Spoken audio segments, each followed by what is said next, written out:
From Parisi into the center ice area. Cashman losing it. Here's Williams going right to the goal. Scores! Tommy Williams scores for Minnesota on the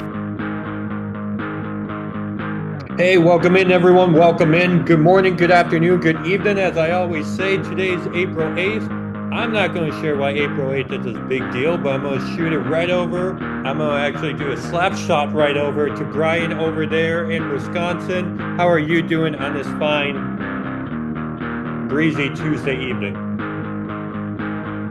Actually, a pretty nice day in the Midwest in western Wisconsin. It was I think it got in close to 50 today, and after a chilly weekend, as you know, you were up this way, Andrew, and it was it was rather cold for a couple of days, but now much better day to day. It's supposed to be later in the week this weekend around 70 or so, and hopefully we can get past this cold weather and move into spring because it's been a long winter here. And but you know, this time of year when uh, when it's still a little bit cold and it gets into April. The Major League Baseball. Last week we did a show uh, about baseball and how the snow melts and you get into April, you start playing baseball outside with your friends and wiffle ball and little league and all that. But there's also something else going on at the same time that Major League Baseball is kicking off its season, and that's when the NHL, the National Hockey League, is getting into playoff time and getting their playoffs going. The NBA also doing the same thing, the National Basketball Association. But we're not going to talk about basketball today. We're going to talk about playoff hockey from the 70s. I know this is an episode that you're definitely excited about. As mentioned, I brought up today's date because I was in town for your birthday festivities over the weekend and had a lot of fun. It meant a lot to me. I'm never going to forget this weekend. However, it was a big hockey weekend. We went to a Minnesota Wild game. We can touch on that a little bit if you want. But also, we're talking about history here as we're going back to the 70s. And history was made this weekend in the NHL. You want to elaborate on that for our listeners? Well, we actually found out um, we the Minnesota Wild had what they call a matinee game at 2 o'clock, and as we were sitting waiting for the Minnesota Wild game to start, the scoreboard flashed that Washington Capital Alex Ovechkin had just broken Wayne Gretzky's 31-year-old record of 894 goals when he scored number 895 against the New York Islanders in Long Island, New York.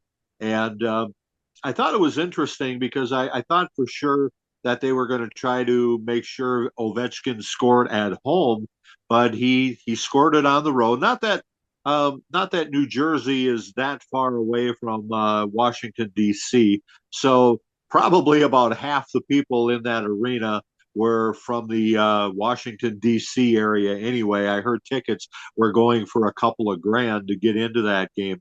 But hey, history was made. They stopped the game for I don't know half hour, 45 minutes to do a presentation. Wayne Gretzky was there, who had held the record for 31 years, and it was just a good time. I watched it on YouTube, and you know, definitely Alex Ovechkin has got some years left in him. So I don't know if he'll hit 1,000, but he'll get into the 900 for sure.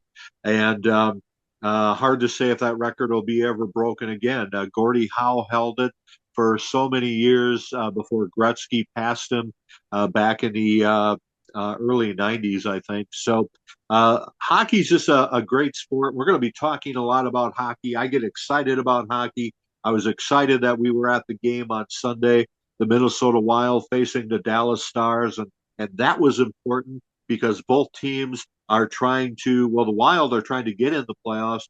Dallas is already in the playoffs, but I found out later that that Dallas is trying to improve their position in the playoffs and maybe get into first place and get a number one seed. And I didn't know that when we were there. So that explains why Dallas came out and played so hard in that game, which the Wild eventually won in overtime 3-2. But it was a much needed win for the Wild. Dallas did get a point because the game went into overtime, so that helped their cause as well. And it's always fun when Minnesota and Dallas play because Dallas, of course, was the former Minnesota North Stars, which is what we're going to be talking about today. The North Stars in the 70s, the team I grew up watching, the team I loved to see in the playoffs. And they eventually moved to Dallas in the early 90s and became the Dallas Stars, but they were the Minnesota North Stars for the longest time before they went to Dallas. And so kind of ironic, I got to see Dallas play the Minnesota Wild on Sunday. And that's what we're talking about today, as Brian mentioned. And congrats to Ovechkin as well and all those Washington Capital fans. I actually lived in Virginia in 2018 when the Capitals won the Stanley Cup, and they couldn't even believe it. Like all the fans there, they're like, I can't believe the Capitals won. Not like, oh, they suck, but they were just like, I can't believe I'm watching this. I'm so happy the Capitals are the Stanley Cup champions. And I watched this I kind of pay attention to this documentary on ESPN a few years ago about Ovechkin beating some record. So I actually already thought he had this, unless it was most games played or something. I don't know what record that was, but regardless, yeah, we were talking about history, not a specific year. We're just kind of talking about the 70s in general, like we have in recent episodes. So, first memory of hockey. I grew up in Wisconsin. My first memory of hockey was actually, I think, a Super Nintendo video game that is still in my top five to this day. And it may be the Mighty Ducks movie. But like none of us ice skated growing up because of buying pads and ice skates and like all that stuff.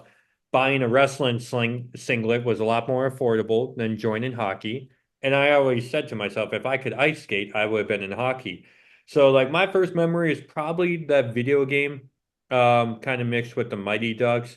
And it always had a fascination with hockey. Obviously, the older I get, I really enjoy playoff time, more so just NHL. I know you have called hockey for high school. You like college hockey, you like NHL. But I guess I don't know the answer to this question. First, I'm going to ask you your first memory of hockey, but can you ice skate? I can ice skate. I haven't done it in quite a while, but I taught myself how to ice skate Wow, in really? somewhere in the mid 70s, 1973, 1974. Um, I actually tried out for a playground organized hockey team as a goalie because I always liked playing goalie whenever my friends and I played pickup hockey games on uh, on ice rinks in the Twin Cities. I would always be the goalie. When we played gym hockey in grade school as a sixth grader, I would always be the goalie. So I just like being goalie. I like the challenge of trying to stop the puck, whether it was a real puck or a tennis ball. Um, there in Minnesota, it's a state of hockey, and it always has been. And so, just like you'd see pickup football games in the fall, you would always see pickup hockey games all around neighborhoods in St. Paul. No matter how cold it was, you would just get together, and whether it was on ice or in a parking lot that had snow compaction, you would just play. You'd play boot hockey. You didn't necessarily have to have skates on. You just play in your boots, and some people would have skates on, but most people just had their boots on. Um, there was also something called broom ball, where you'd play with brooms that were cut off. The bristles were cut off, so you're just swapping at. It wasn't a puck; it was a ball, um, like a some kind of a plastic ball that didn't crack because it was cold out. And and so there were broomball leagues where people would go out in their boots and they'd hack away at this ball and try to score a goal. So there was all kinds of variations of hockey in the wintertime growing up in the 70s. I did a lot of them. They were all a lot of fun, whether it was playing with a real puck or a tennis ball or a broom ball. It didn't matter. It was all hockey and it was all fun. And that's what you did in the wintertime in the 70s. Hockey, I'm so glad you brought up broomball. We actually did that my sophomore and junior year, Wisconsin. So we would walk down to the ice rink, but play outside where the ice rink was. There was an outdoor rink. Um, and we were on the ice, even though we were just in our shoes or our boots. And broomball is such a fun game. Floor hockey is such a fun game. Roller hockey. Just saying the word hockey in general is fun to say. I don't know where the like that word comes from, but it sounds like your first memory is playing it, or is it watching it on TV? Well, I can remember in 1970, probably 1971. Um, my brother was watching the North Stars on TV because they were in the playoffs against the St. Louis Blues. And again, this would be 1971. It was from the actually the 1970-71 season. The North Stars had finished fourth in the old Western Division, and they played St. Louis in the first round. And St. Louis was a tough team. They had been in the Cup a number of times. They had never won it, but they had been in the finals a number of times.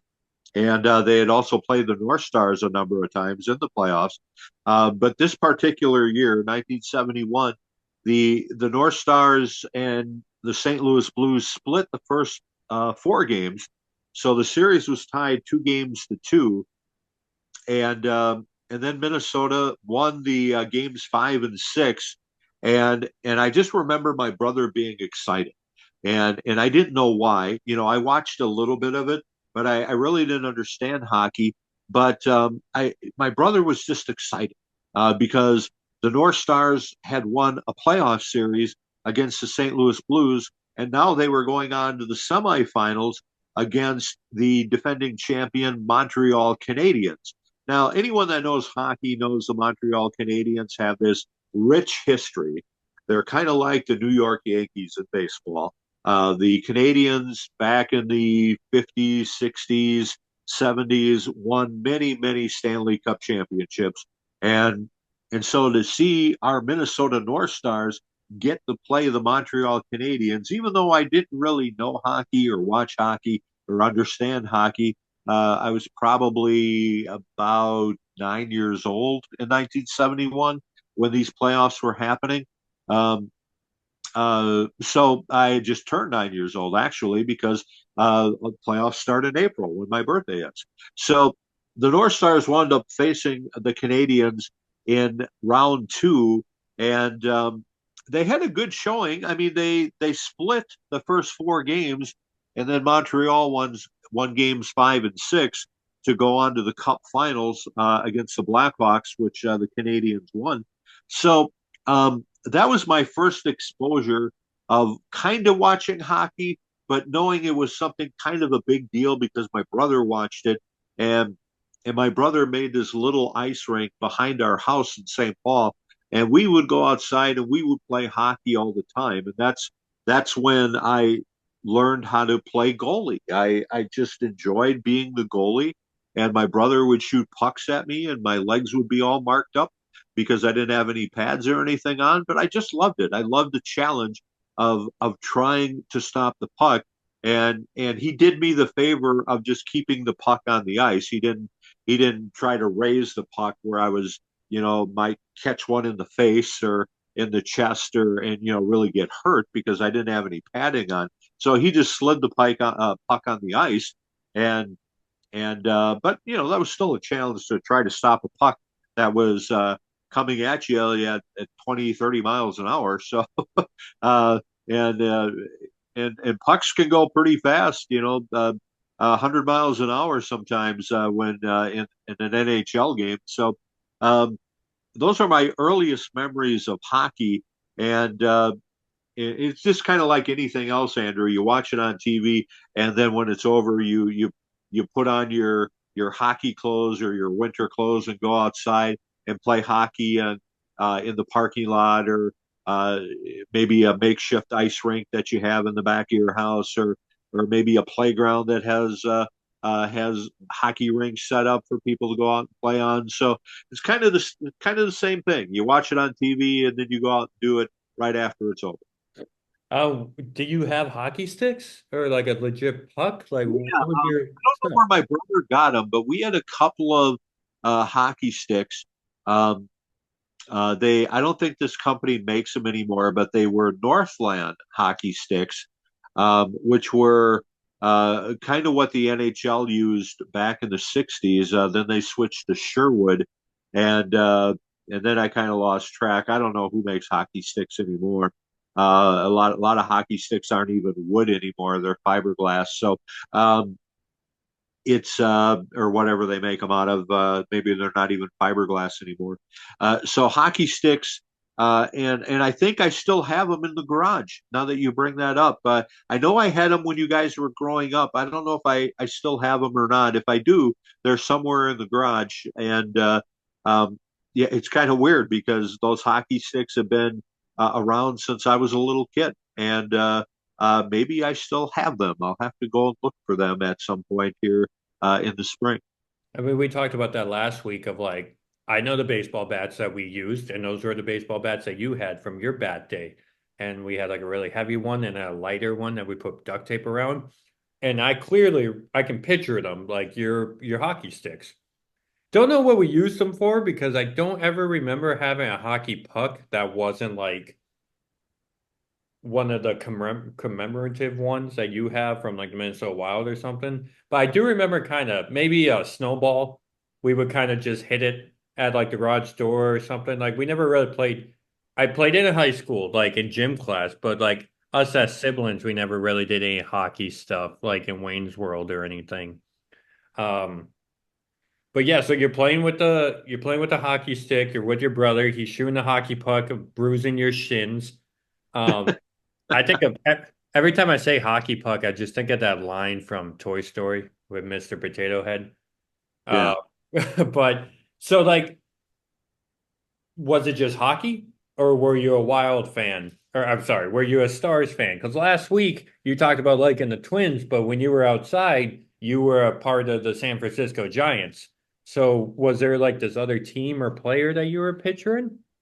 Well, yeah, in my weird mind, I don't think I ever made hockey cards of myself like I did in baseball, and actually I did that in football too.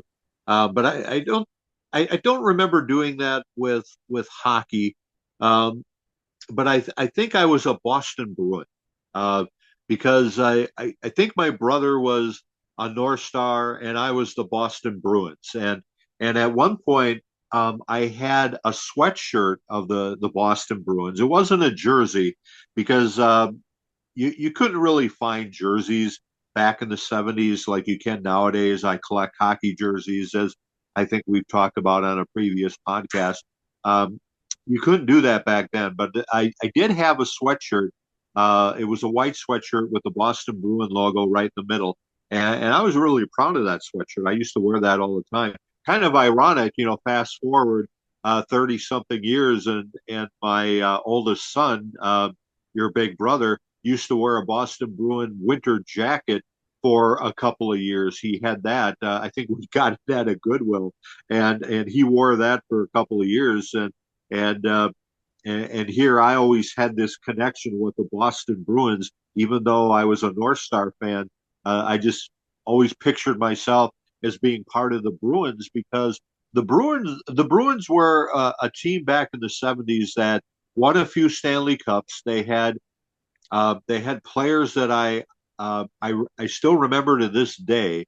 Uh, they had a goalie named Jerry Cheevers who had a white mask, a goalie mask with a design of back then most goalies just had a white mask and that was it. Nowadays, they're very artistic.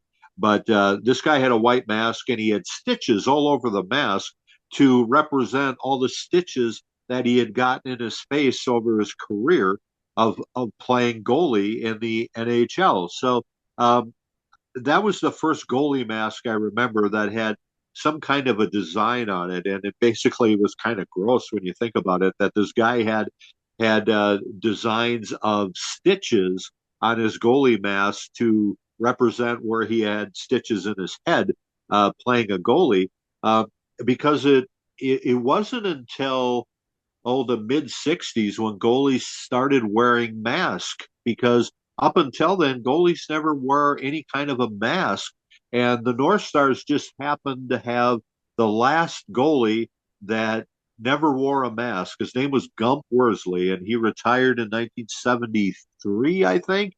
um, um, I can look in my book here real quick. It looks like the last season that Gump Worsley played was 1973-74, and he still wasn't wearing a mask, and he was the last goalie that uh, played his entire career without wearing a mask, and nobody has done it since. Played without a mask, I mean. So, um, so that was always cool being a North Star fan too, because uh, the North Stars had a goalie that didn't wear a mask, and he was the only one in the NHL that was still doing that, because by this point everyone else was wearing a mask. But back to my Boston Bruins story. Sorry, I got off track there. This Jerry Cheevers was the first one to have any kind of a decoration, if you want to call stitches a decoration, on his mask, and I always thought that was really cool. Plus, the Bruins at that time had probably one of the best defensemen to ever play the game. His name was Bobby Orr, and I just thought it would be cool to be on a team with Bobby Orr, because he was like the epitome of hockey. And when you talked about hockey in the '70s, there was a couple of names that would pop into your mind, and Bobby Orr was one of them.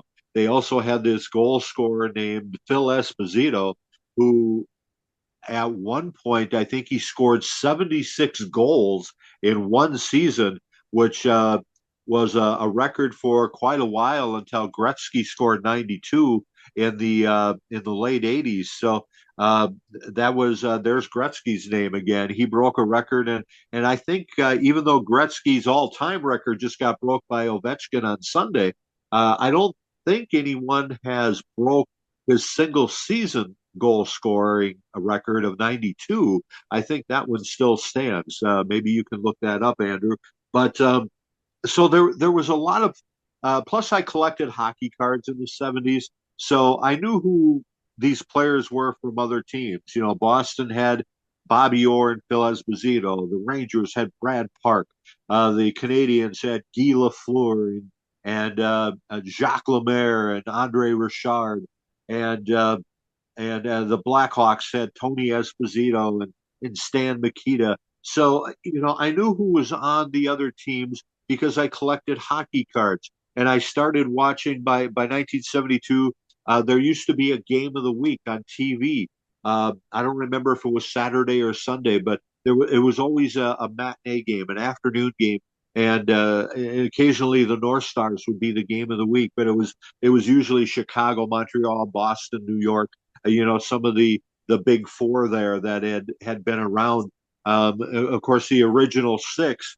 For those of you that don't know the original six, it was the Montreal Canadiens, the Boston Bruins, the Chicago Blackhawks, the Detroit Red Wings, the New York Rangers, and the Toronto Maple Leafs. They are the original six, and so whenever there was hockey on TV, it usually featured one of those six, and that was on purpose, because people knew that the original six in the NHL were those six teams, and they're still around to this day. So it was fun. I started watching hockey regularly in 1972, playing it a lot more, and by the time the playoffs came around in 1972, the North Stars faced St. Louis again in a best of seven series, and I was ready to watch this one, and I was excited. So that I'm glad you brought up the goalie mask real quick because even when we were at the game, I was on Sunday, I was telling my girlfriend, I was sitting next to her, I'm like, they used to not even wear them. You can look up pictures of NHL in the 1960s. It was just a guy sitting there in a jersey in the net. Like there had to been somebody must have taken a puck to the face for that to change or something. But I'm Googling. Yeah, many people took a puck in the face. And I'm Googling Jerry Cheevers, and man, this looks creepy. Just these black and white pictures of him holding his mask. I want to yeah. ask you quick because it says dates joined Boston Bruins 1965, and then it says Boston Bruins 1975. So did he like retire and come back? Um, Or is this I a don't. typo? I mean, I think he played his entire career with Boston. Hmm. I might be wrong on that, but I first knew of Jerry Cheevers um, in the 70s. So I really don't know what his career was in the 60s because I didn't follow hockey then. Hockey was nobody besides the goalies not wearing masks. The players also didn't wear helmets or any kind of shield guards or mouth protectors or anything. I mean, everyone played hockey without any kind of protection on their head. That's crazy. And you mentioned the first six teams. Right, I can't even imagine that. Like in second grade, I fell and scraped my face on like some ice outside behind a Goodyear tire because we lived by a Goodyear. I had this big old scab on my face for like a month. I remember my teacher, my principal asking me about that. I can't imagine like being on the ice without a helmet or something, and let alone playing hockey.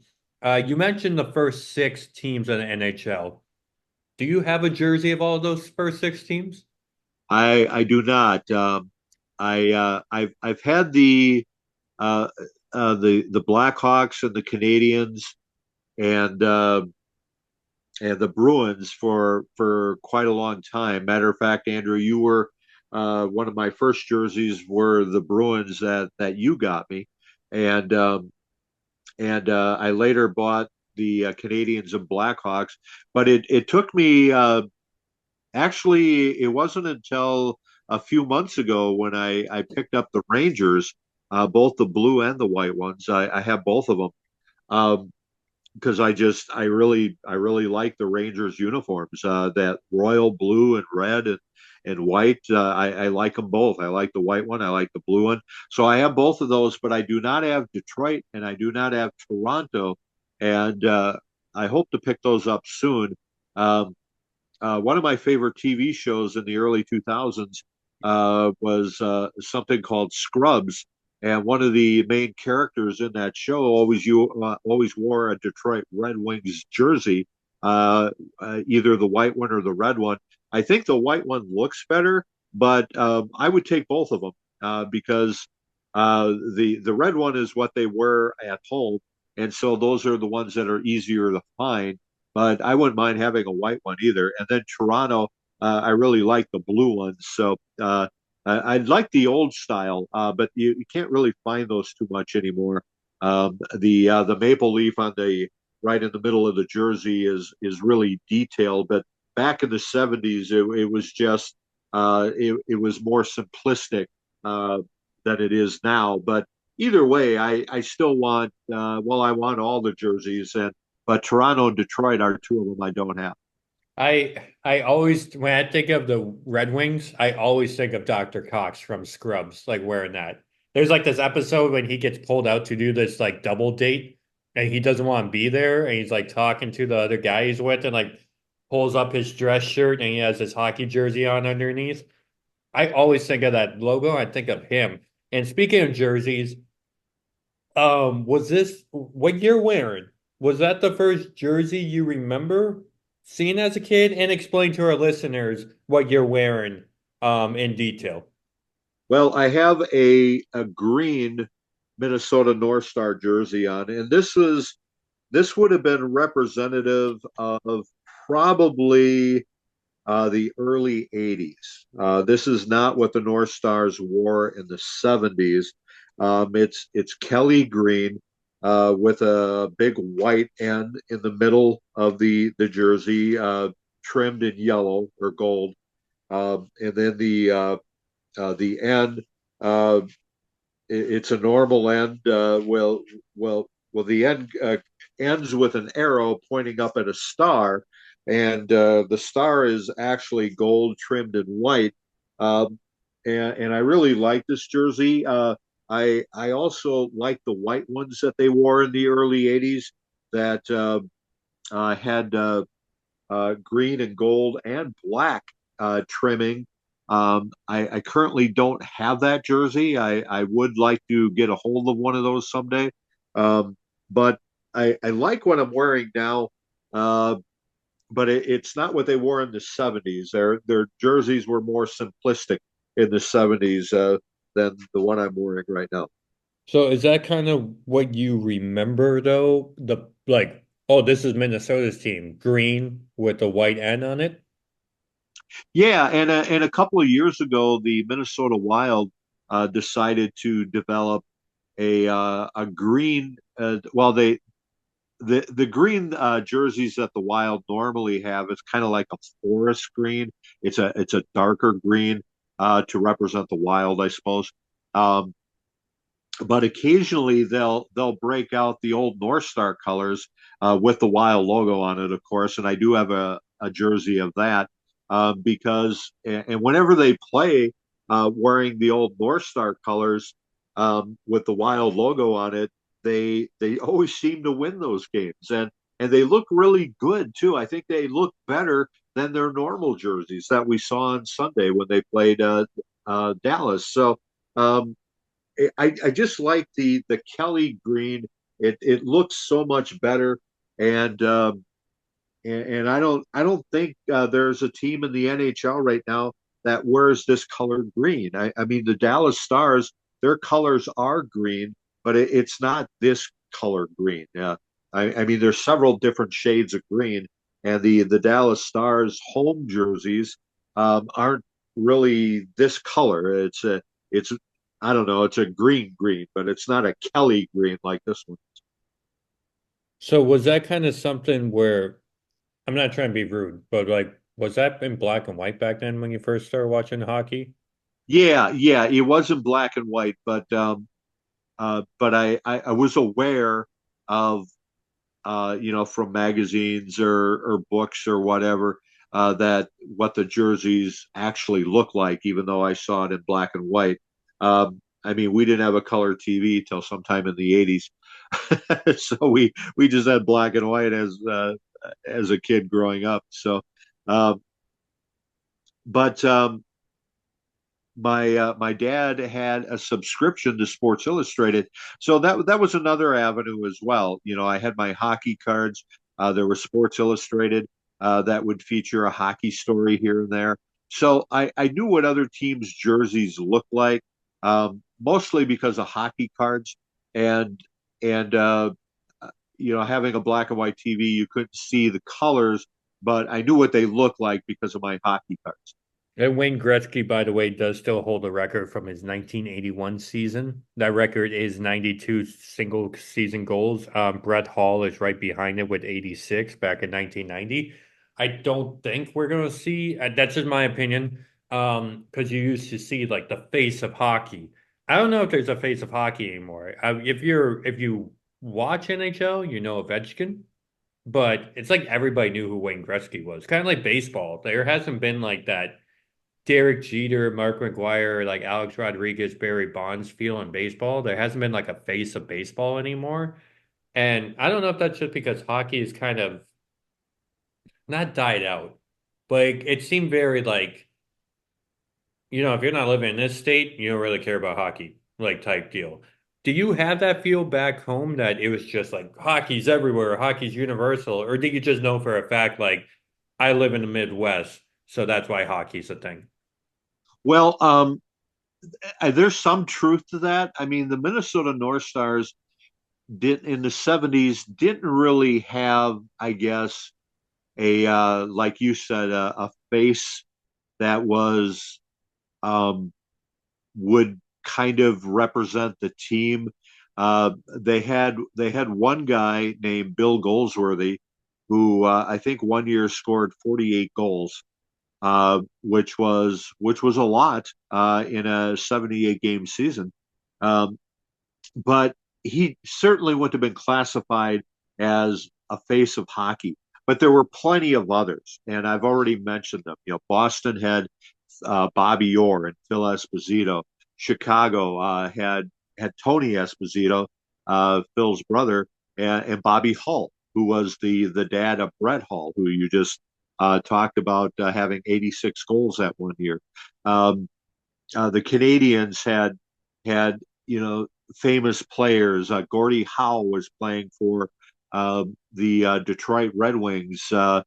There were players. Every team had some kind of representative, or the Blues had Gary Unger. I mean, it was, and I'm sure there's people I'm forgetting about that I'm missing here. Uh, there were so many faces of hockey back in the 70s when more people were into hockey. It lost a little bit of luster for a while when all those guys retired. Plus, another league came into play in the around 1974, the WHA, the World Hockey Association, was a new hockey league that competed with the NHL. And Minnesota had a team there too that I followed, the Minnesota Fighting Saints. I have a jersey of them as well. Um, and a lot of the players from the NHL went and played with the WHA, like Bobby Hull, Gordie Howe. A lot of the big names. The Minnesota Fighting Saints were even trying to get Bobby Orr at one point, but that just wasn't going to happen. So it was kind of a competitive thing going on in the 70s between the two leagues. Eventually, the WHA kind of ran out of steam, although a few of the teams stayed around and joined the NHL, like the Quebec Nordiques. Uh, they're not there anymore. The Colorado Rockies, which I think are the New Jersey Devils now. Um, and there was one other one too, and I should know this because I think they're still in the league, but I can't think of who they are. that's bad of me not to know who the third team is, but so there was a merger, and for a while, more and more teams were added. So there were more and more players that were added to the NHL because there was more teams, and so it kind of lost its luster for a little bit because all of a sudden you didn't have the very best players playing hockey anymore. You had more players, and so some teams didn't have very good guys. Your marquee teams like Chicago and Boston and Montreal, they still had a high level of play and had all the best players. But once they started adding more teams and more players, then the quality of hockey, in my opinion, kind of dropped a little bit. So when Gretzky came along in the early '80s, that kind of revitalized things. And then in the early '90s, there was Mario Lemieux with the Pittsburgh Penguins, and there was that created another burst of energy. So up until the early 2000s, I think hockey was still pretty relevant, and then I don't know, somewhere around the late '90s, early 2000, hockey kind of. I mean, people still followed hockey, and it was still exciting. The Wild were just starting in 2001. But maybe it was that time period when the North Stars left Minnesota in 1993 to go to Dallas, where I lost interest in hockey because there was no local hockey team anymore for 7 years until the Wild came. And then it was kind of like being reintroduced to hockey again, where I didn't know any of the players because I had quit following it for 7 years. So I think hockey in general maybe lost its luster a little bit, not because of the North Stars, but but just in general, there was no, as you put it, Andrew, a little bit earlier, there was no face of hockey anymore. Gretzky was pretty much done. Mario Lemieux was hurt all the time. Um, Sidney Crosby came along in the early 2000s, and he's still playing, but he's always hurt. Um, and Ovechkin, as you mentioned, are probably the two name main or the two name players that most people have heard of in hockey. It's like, oh yeah, Ovechkin, I know who he is. I don't know what team he plays for, but I think he scores a lot. And didn't he just set a record or something? And same with Sidney Crosby. If Crosby hadn't been hurt so much, he probably would have broken Gretzky's record too. But he's not going to do that now because he's been hurt too much. Um, so yeah, I think hockey kind of fell off a little bit in the last 20, 30 years or so, but in the 70s it was a big deal. People knew who Bobby Hull was. They knew who Bobby Orr was. They knew who Tony Esposito was. I mean, they knew who these players were because it was a big deal, and there was many faces of hockey back in the 70s. And that's kind of where my question was of like, oh, you watched wrestling and you kind of got off. You watched MASH, but you kind of missed a few seasons. Like I had a feeling like, well, maybe he kind of phased out of hockey a little bit as you got older, or maybe you've just always been immersed with it. Having like a name to it. I mean, I was always aware of Ovechkin, for example, but I couldn't really pronounce his name a lot of the time. So like it was like I don't really know that guy.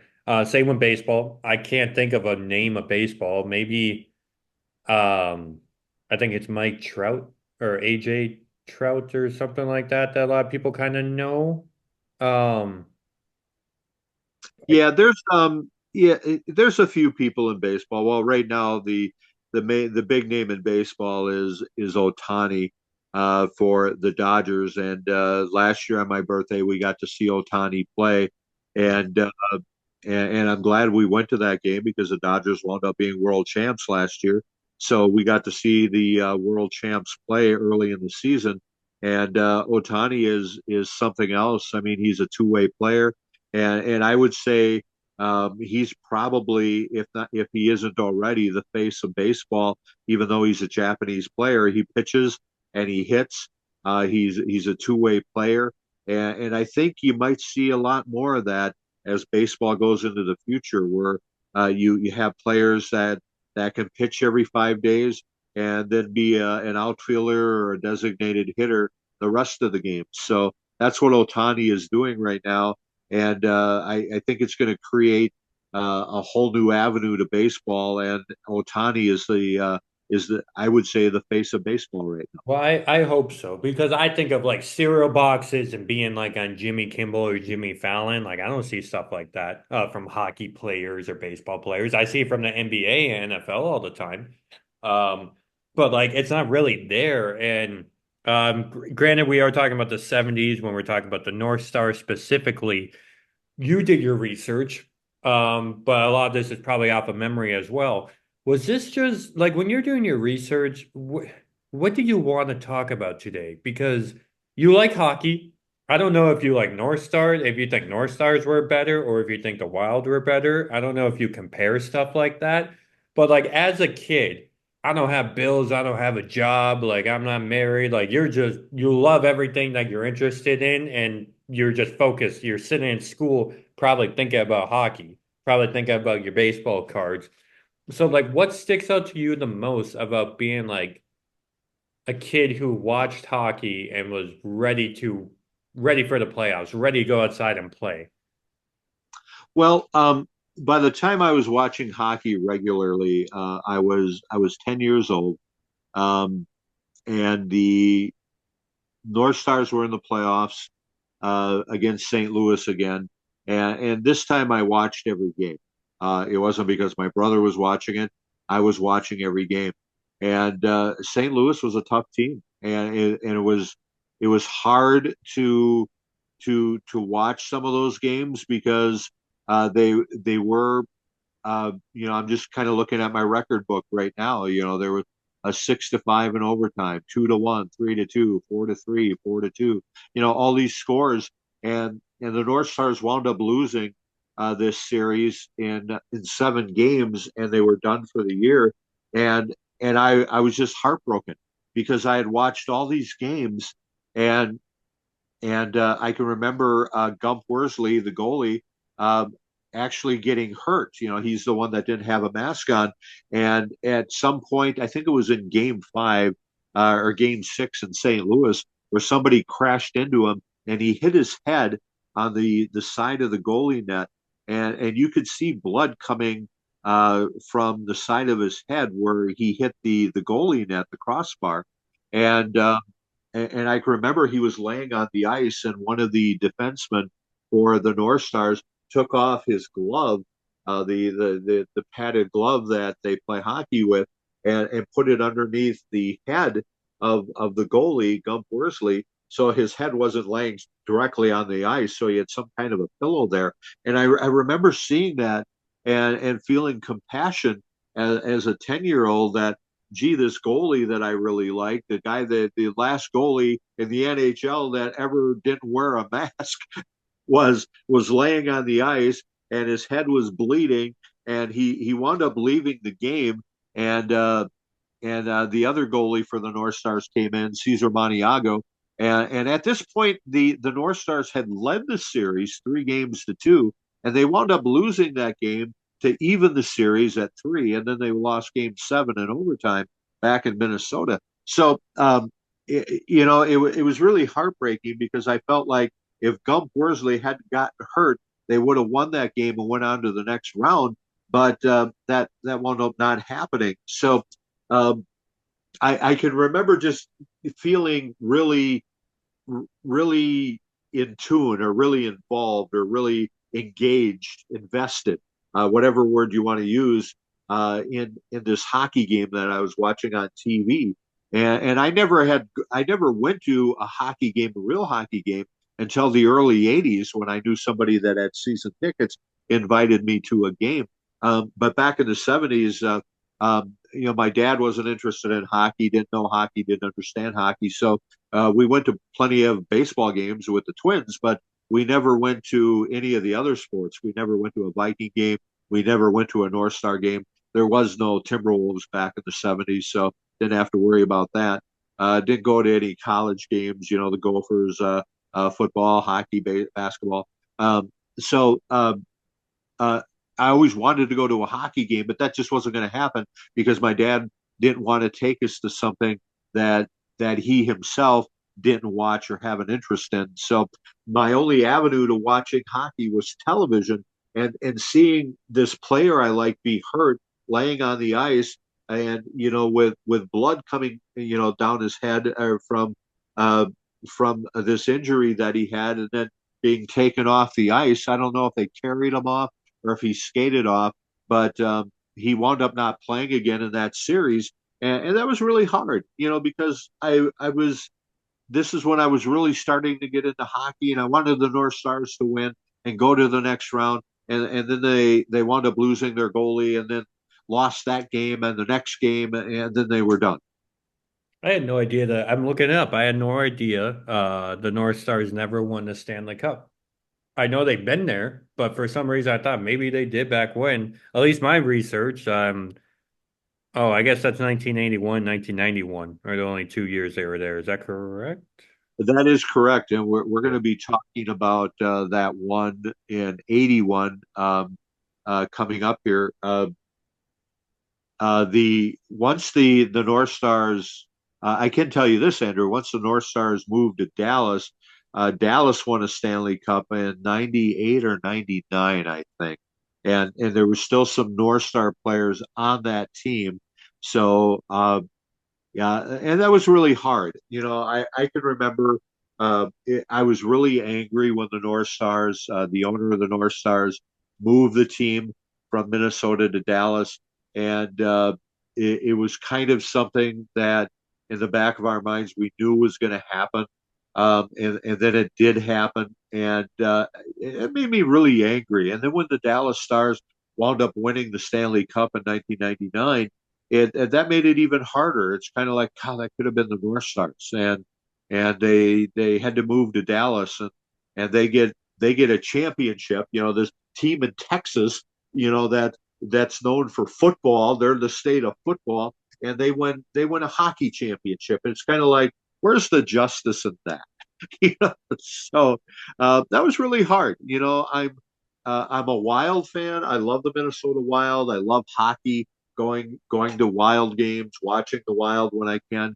But my heart and my soul, I guess, still deep down North Star fan from my childhood. And I don't like the Dallas Stars, but the North Stars, who became the Dallas Stars, are still my all time favorite. So do you want to jump into this 1979 into 80-81 Well, season? Or it was kind of a dry period. In 1973, they made the playoffs again. And I can remember, telling my mom, okay, I'm getting my homework done because North Stars, hockey, playoffs, I'm going to be watching. And and she said, all right, as long as you get your homework done. So I remember they played the Philadelphia Flyers, and the Flyers were just coming into a dynasty at this point in 1973. So the North Stars won the first game at Philadelphia. Cesar Montiago was amazing in goal, and he shut out Philadelphia 3-0. Game two in Philly, they put in um, my brother's favorite goaltender. His name was Gilles Jobert, and uh, and the North Stars lost that game. Then back in Minnesota for Game Three, Montiago played again, and again he shut out Philadelphia 5-0. And from that point on, they decided to leave Montiago in the game, or rather, play all the rest of the games. And then he lost three in a row. So Philadelphia wound up winning the series, and I think they wound up going to their first Stanley Cup that year. I don't remember if they won it or not, but they became a dynasty for the next 3 or 4 years, and that was pretty much it for the North Stars. They didn't make the playoffs in 74, 75, 76. In 77, they did make the playoffs with a really bad record. Uh, and, and this was part of hockey's expansion at this point, where uh, there was like 21 teams, Andrew, and 16 of them made it to the playoffs, which was kind of stupid. But they were trying to expand interest in the NHL. But the North Stars had a terrible record that year. They won 23 and lost 39 and tied 18, and they wound up going to the playoffs. Just a two game series against Buffalo, and they lost both games, and they were done. And and then in 78, 79, they didn't make the playoffs again. So um, the North Stars pretty much from from 1970 to 73, they were in the playoffs. They were good teams. I can remember the goalies, Cesar Maniago, Gilles Jobert, Gump Worsley, who we talked about that didn't wear the mask. They had some good players, and J.P. Parisi, who had a son who later played for the Wild, Zach Parisi, Bill Goldsworthy, Jude Druin, there Lou Nanny, who's still an icon in Minnesota as an announcer and whatever he does with amateur hockey. But it was a really dry period from 1974 to 1979. The North Stars just made the playoffs that one year against Buffalo. Didn't really have any business even being in the playoffs, and got wiped out in two games. So it wasn't until 1979 when things changed. you said it was Worsley who was the last guy to wear a mask, by the way? To not wear a mask. Gump Worsley. Gotcha. And then explain real quick to our listeners. You mentioned Philly. What's like a dynasty when it comes to the NHL? Like, what's dynasty in hockey terms? Well, a dynasty would be a team that would be in the Stanley Cup for maybe 2, 3, 4 years in a row. And I think the Flyers were in the title game for, I want to say, 3 years straight. And I know they won two of those. I don't think they won three. Um, and then after that, a team we'll be talking about here in just a moment, the New York Islanders went on a run where they won 4 years in a row, and I think made it back to a fifth year when they were beaten by Gretzky and the Edmonton Oilers, and then the Oilers went on a run for 3 or 4 years, winning the cup. So that's kind of what it was like when I first started watching hockey. It was the Montreal Canadiens that were always winning the cup. Maybe the Bruins would win one year, but then it'd be back to Montreal. And then mid 70s, it was the Flyers. The end of the 70s, early 80s, it was the Islanders. Mid 80s, it was the Edmonton Oilers. So those would be what you would call your dynasties. So it wasn't just like I'll watch the North Stars when they're on. You watched everything at NHL, didn't you? I did. I really was into hockey, and I wasn't collecting hockey cards anymore by the end of the 70s, but still watching them on TV, different teams, still reading articles in Sports Illustrated. So by 1979, I was a senior in high school, and and the first round of the 1979-1980 playoffs. So this was really the 1979 season. Playoffs are in 1980. The the North Stars finally made it back to the playoffs, and this time they they finished third in their division. They were actually it was the best season the North Stars had ever had. They won 36 games, had 88 points going into the playoffs, and they wound up playing the Toronto Maple Leafs. Now, they had never played the Maple Leafs in the playoffs before. And the first game, I remember this, Andrew, was on my birthday, April 8th of 1980. So it was my 18th birthday that the North Stars were back in the playoffs. And they were hosting the Maple Leafs in Minnesota at the old Met Center. It's not there anymore. And they beat Toronto in that game. And game two the next night, they also won. And then on April 11th, they wound up beating Toronto in overtime. So the North Stars finally back in the playoffs, and after not being in there for 3 years, and they're back in the playoffs, playing the Toronto Maple Leafs. It was a best of five series, and the North Stars swept the series, and it was the first time since 1971 that they had won a playoff series. And here we are 8 years, actually 9 years later, and the North Stars are on their way to the second round. And I was 18 years old. I was watching this, and I was excited. The North Stars had some really good players at this point. Their goalie was a guy named Gilles Malash. He was really good. He was really exciting, and and they just had some good guys. Bobby Smith. They had I don't know if they had Al McAdam yet. No, they didn't have him. But guys like Craig Hartsburg and Steve Kristoff, and who was on the Olympic hockey team just a couple of months earlier. You know, we had a podcast about the Miracle on Ice, which was at the end of February. Well, there was some North Stars that were on that Olympic team, and Steve Kristoff was one of them. I don't think Neil Bront was on that team yet, on the North Stars yet, but he was on the team the following year. But yeah, that was one player that had just won an Olympic gold medal, and then here he is playing in the playoffs with the North Stars. So that was cool. They did have Al McAdam, and they had. I'm looking for Steve Payne here. Yeah, he was on the team as well, and that was one of the greatest lines in the history of the Minnesota North Stars. Al McAdam, Steve Payne, and Bobby Smith. Not this particular year, but the following year, those three nearly scored 300 points, where each of them, Bobby Smith had a little over 100 points. McAdam had 93. I think Payne had 89. But yeah, that was incredible that all those guys had that many points in one year. And it was just an exciting team. And after they beat Toronto, they played the defending champion. Guess who? The Montreal Canadiens, who had won 1 year, kind of in between those dynasties of the Islanders and the Flyers. The Canadiens snuck in there, won a Stanley Cup, and they were back to defend their Stanley Cup championship from the year before.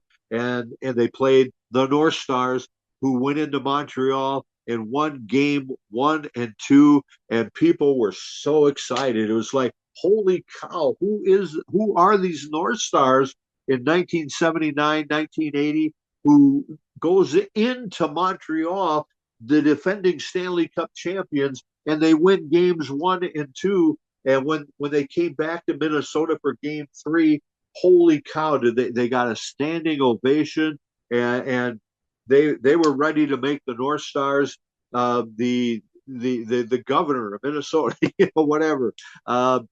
Unfortunately, Montreal won the next 3 games, so it was kind of like, yeah, well, that was fun for a while, and now the North Stars are done. They're down 3 games to 2, but something happened in Game 6 where there was this player named Glenn Sharpley who scored this amazing goal.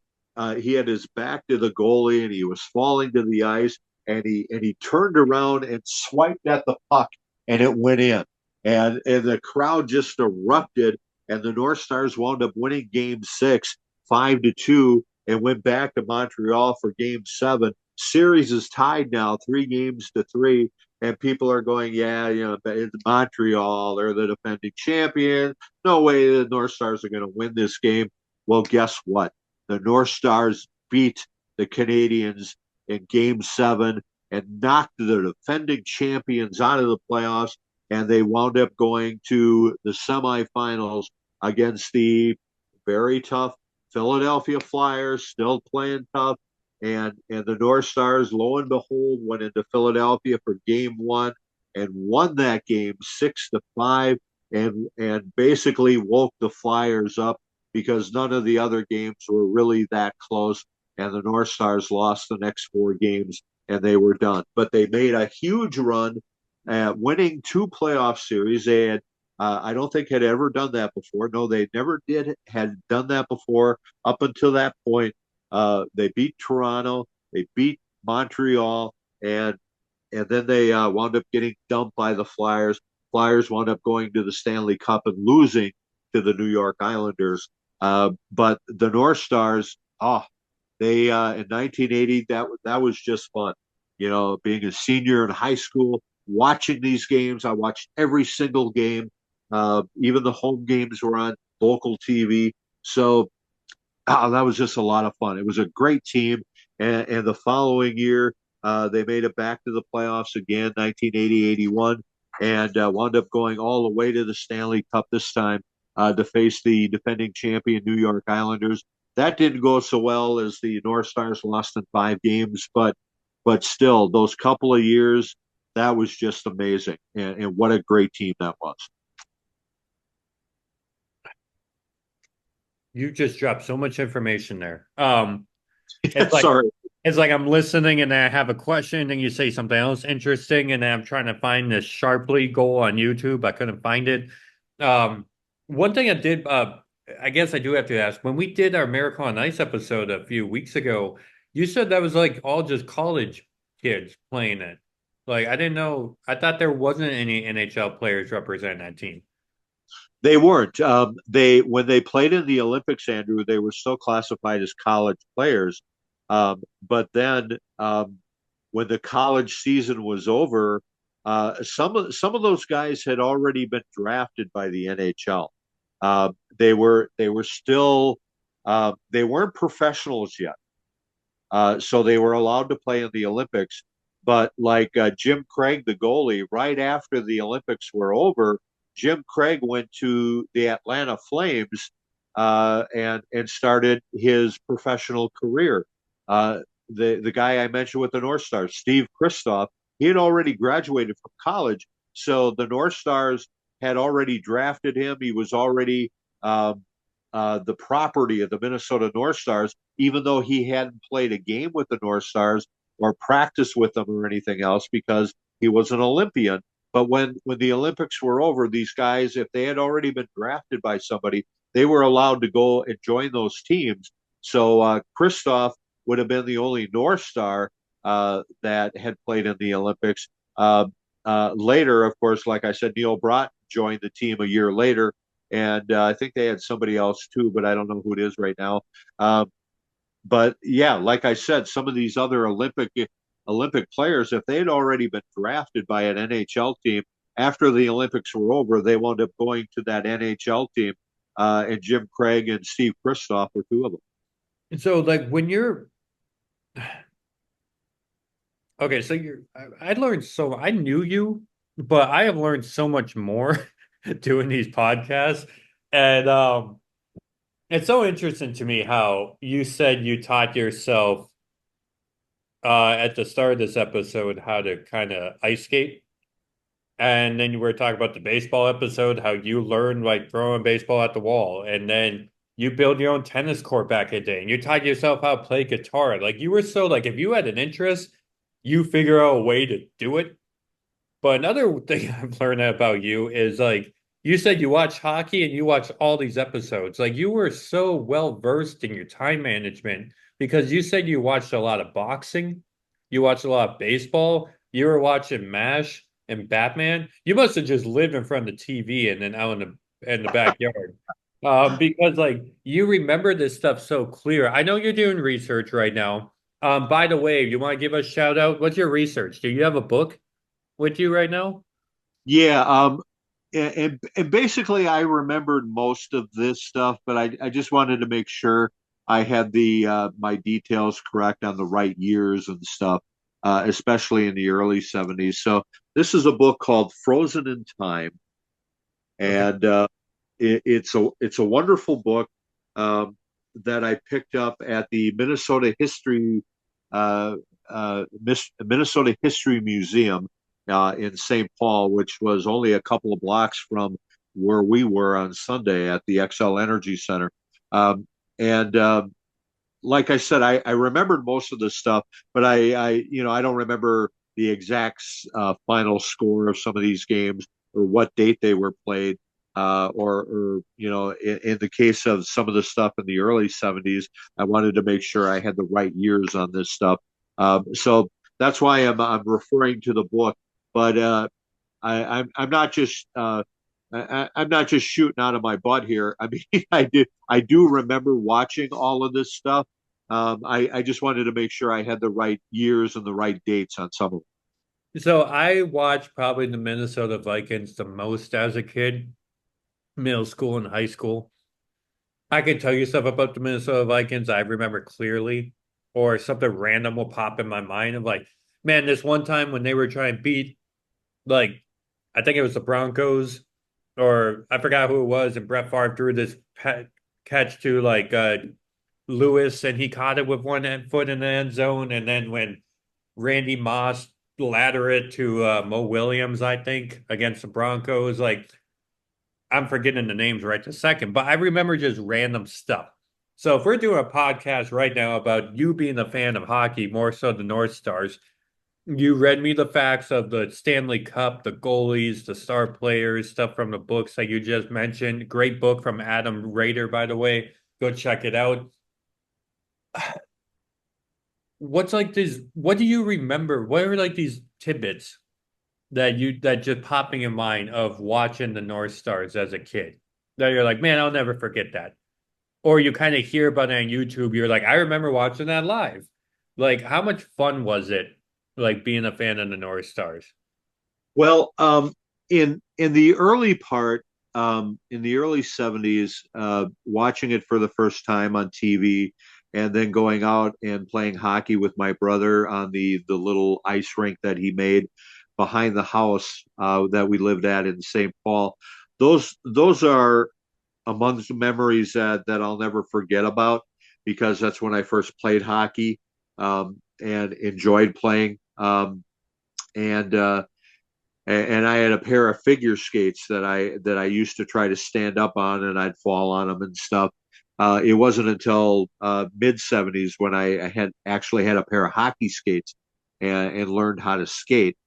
Um, and so I guess playing hockey, watching hockey is one thing, but playing hockey with your buddies, my friend, I mentioned this guy at several podcasts before, Louis Biaggi. He would call me whenever we'd have pickup football games or baseball games, and the same thing in the wintertime. Hey, you want to come over and play hockey? And I'd say, where? And he'd say, well, in the parking lot next to my house. And the lot would be it'd be snow covered and compacted. So just playing with a tennis ball and slapping that tennis ball around, I mean that thing would hurt if you catch it in the face. So we didn't play with pucks because we didn't want anybody getting really hurt. But a tennis ball in the face, a frozen tennis ball in the face, also hurts pretty well. And I think I got one in the nose or the jaw once. I don't remember which. But so playing hockey in the 70s was a lot of fun, even though I didn't really do it. I mean, we played boot hockey, so we weren't on skates a whole lot. But as we mentioned at the start of the program, broom ball, boot hockey, whatever you might want to call it, where you're just out on the ice or a frozen parking lot with snow compaction, and you're just kind of scooting along in your boots and whapping at a tennis ball or some other kind of a plastic ball or maybe even a plastic puck. I mean, it was still hockey. You do things to make sure you're safe. You don't want to be out there slapping around a real puck with no gear on because if you've ever held a hockey puck, those things are hard. People say, "Well, it's rubber." Well, no, it's not rubber. I mean, it's compressed. I'm not even sure what they make hockey pucks out of nowadays, but in the 70s, it was compressed rubber, and it was hard. And if you caught it in the knee or the shin, it hurt. So I mean, you would go out and play hockey with your buddies, but you'd use a tennis ball or something a little safer than a real hockey puck. For those of us that were more advanced, yeah, you'd go to the playground, put on some skates, and get on an actual rink and slap the puck around. But most of us didn't do that because it was just a pickup hockey game, and we didn't want to get hurt. So we weren't actually using real pucks, but it was still hockey. I mean, the premise was still there. You maybe don't have to know the rules of hockey, with offsides and two line passes and icing and all that stuff. But the object of hockey or broom ball or boot hockey is to hit the ball into the net or hit the whatever you're using as a puck, as a substitute. You're trying to get it by the goalie into the net. So that's the premise. It's still hockey, even though you might not be on skates. And that's what you did in Minnesota in the 70s. And that's what, to answer your question, Andrew, that's always going to be my memories is watching the North Stars on TV, seeing the playoffs on TV, but also going out and playing with either my brother or my friends later in junior high. And it was always a lot of fun. And it was a good time had by all. And you were never disappointed. And it was just part of growing up in the cities in St. Paul in the wintertime in the 70s. Did you also play hockey with your friend Don Lynchai? No, he wasn't into hockey. Matter of fact, I can remember during intramural hockey as a sixth grader, he fell and got hurt and dislocated his elbow in our gymnasium, and so they quit doing floor hockey for a while because of him. Okay, he was in a sling for like 4 weeks, I think. So, and I don't think he ever played hockey after that. Even though I do remember one time we did play broom ball because he had a brother-in-law that was in a league, and so one time we went and played broom ball, and it was my one and only time playing an organized broom ball game, and it was just a lot of fun. I wasn't a goalie that time, but I think I scored a goal, and it just had a lot of fun playing broomball, an organized broomball game. My one and only time doing that. So, and my friend Don Lynchite was also out there. But he, after dislocating his shoulder, he didn't play a whole lot of hockey. So we did a tennis episode, and you told me how you made this whole tennis court. Never heard that story before. Unless it's very simplistic, was there a certain method of how your brother made this hockey, like this ice rink for you? Um, it wasn't very long. It was it probably wasn't much more than 20 feet, if that.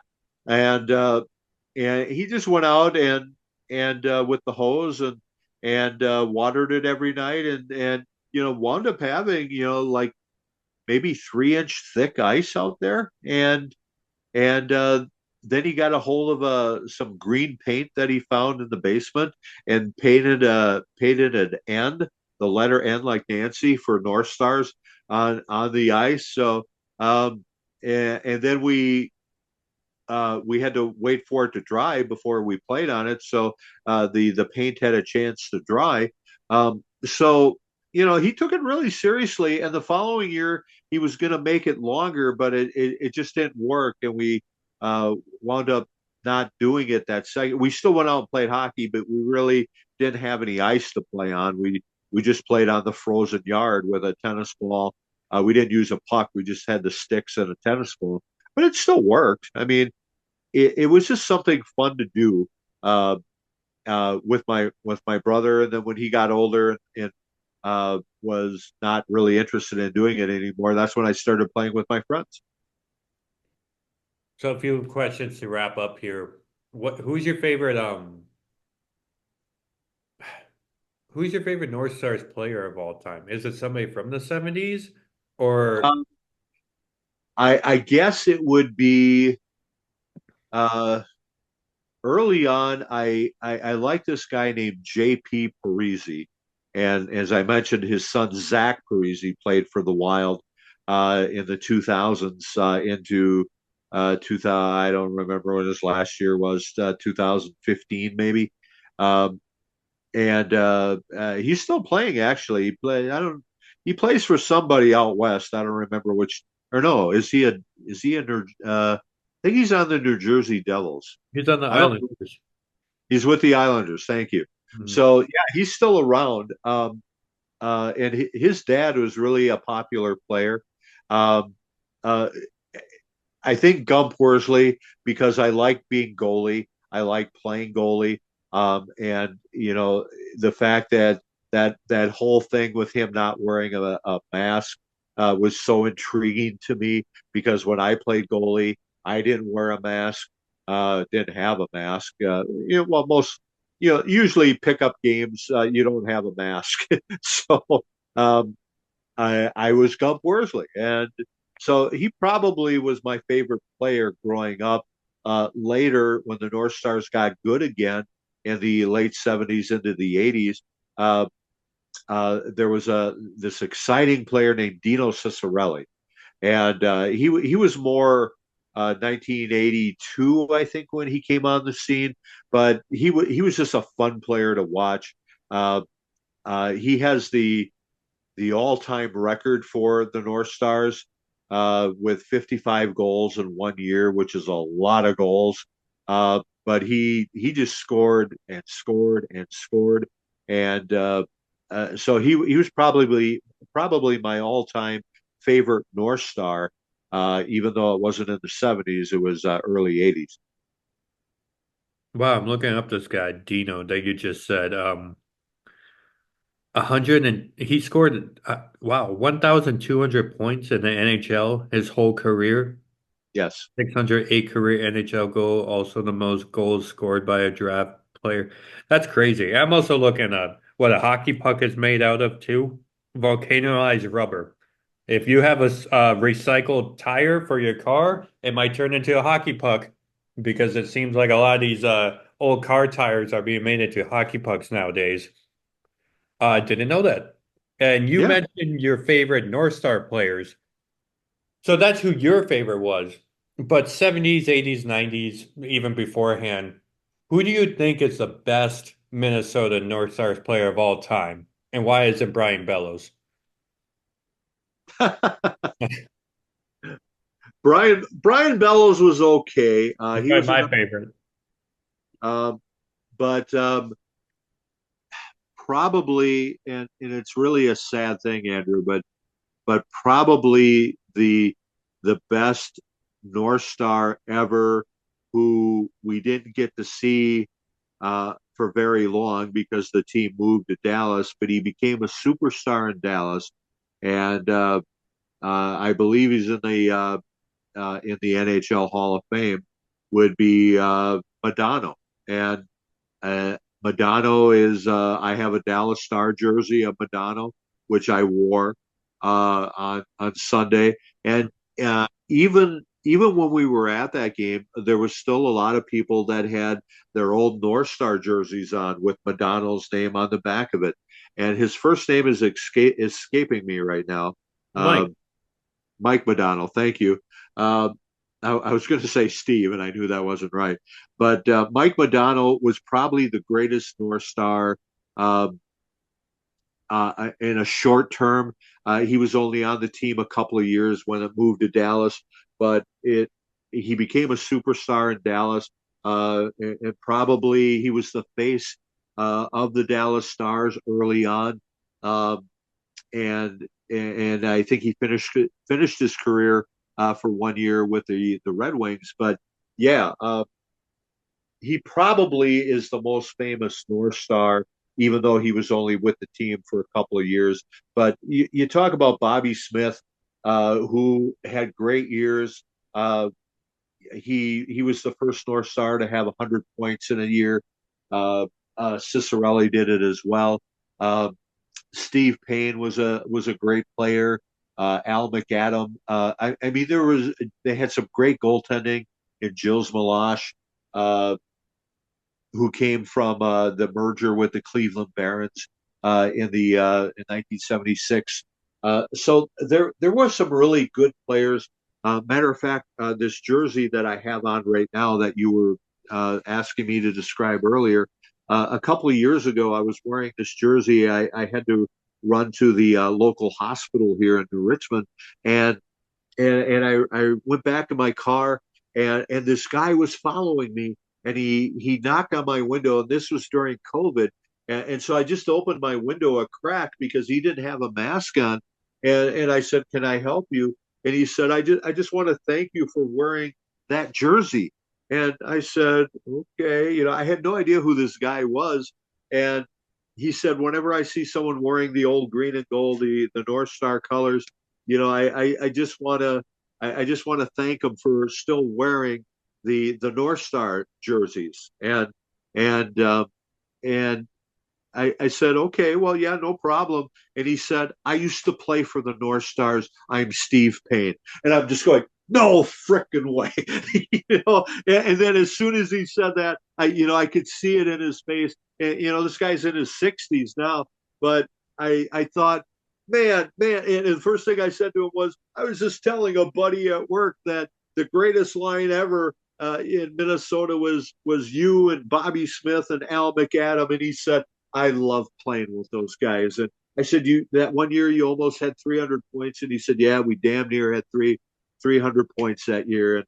And then we that was the first year of COVID when this happened, and they had stopped the season, and they were talking about how to resume the season and have the playoffs. And so he and I were talking about that, and it was I said, "Why are you in New Richmond at the hospital?" And he said, "Oh, I'm doing physical therapy here. I getting my I had some surgery on my knee, and I'm doing physical therapy here."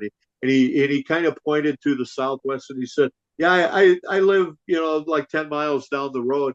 And so it's like, no kidding, where my dad used to have a bar is where he was pointing, and I thought, a former North Star, who I'm having this conversation with because I just happened to have on my North Star jersey, and he lives down the road. where my dad used to have a bar in this little town called Boardman. And I thought, what are the odds of that happening? So this player I used to watch in 1979 on my 18th birthday, and I think he had a goal in that game as well. And fast forward to 2020, right when COVID is starting and shutting everything down, and I'm having a conversation with this guy because I just happen to be wearing a North Star jersey. So I guess the moral of the story is never, never, you never know what you might expect when you throw on a jersey, and you might just happen to see someone that used to play for that team. So, um, yeah, the odds of that happening again probably won't happen. But yeah, that was a lot of fun that day to talk to somebody that I used to watch as a kid. You never, ever, ever, ever told me that story. I didn't know that. I know there was a former Twins player that lives in New Richmond or used to live in New Richmond. But yeah, Yeah, he doesn't anymore. That was Jack Morris. Yeah. okay, I didn't know about Steve Payne. I never even heard the guy because I guess I'm biased from that video game. Like my greatest lineup in North Stars history would be Madonna, Bellows, and Neil Broughton. Um, Yeah, because you always beat me in that hockey game. Well, you just turn it to Madonna. He goes up left, right, passes behind the net, and then I can score the wraparound because I always confuse the goalie. And I would have Dahlquist and Mike Tornado or uh, Tornidi? to Tenorti. Tornorti. Yeah. And that was just, I'm a fan of that, but only because of like that game itself. And so, despite championships, if you want to say dynasty players, stats, playoff experiences, who's the better Minnesota team? Like all in all, is it the North Stars or the Wild? Well, the Wild have been in the playoffs a number of times. Right. Um, that one year, I don't remember if it was '03 or '04, where they made that run, The Avalanche? and they knocked out the Avalanche, Uh-huh. uh, who I think might have been the defending champions at that point, and then they knocked out Vancouver, and then they ran up against the Anaheim Ducks, Yep. and the Ducks had this goalie named Sebastian Jagier. I think that's how you say it. And he, it's always been said that when you get into the playoffs, the team with the hot goalie wins. And this guy was red hot. He shut out the Wild in games 1, 2, and 3. And I think they finally scored once on him in game 4, but the Ducks swept the Wild in 4 games, and they were out of the playoffs. And the Ducks wound up going to the Cup, and I think they lost. I don't remember who they lost to, but that was the one and only time the Wild have made a run. They've been in the playoffs uh, several times and always lose. Um, although I shouldn't say that. I think maybe around 10 years ago they played St. Louis in the first round and they won in 6 games, and then they lost to Chicago in the second round. Chicago wound up winning the cup that year. So the Wild have made a little bit of noise in the playoffs, but nothing like those North Star teams that went to the Cup in '81 and '91. The Wild have never been able to match that success. So you figure the North Stars were around from 1967 to 1993.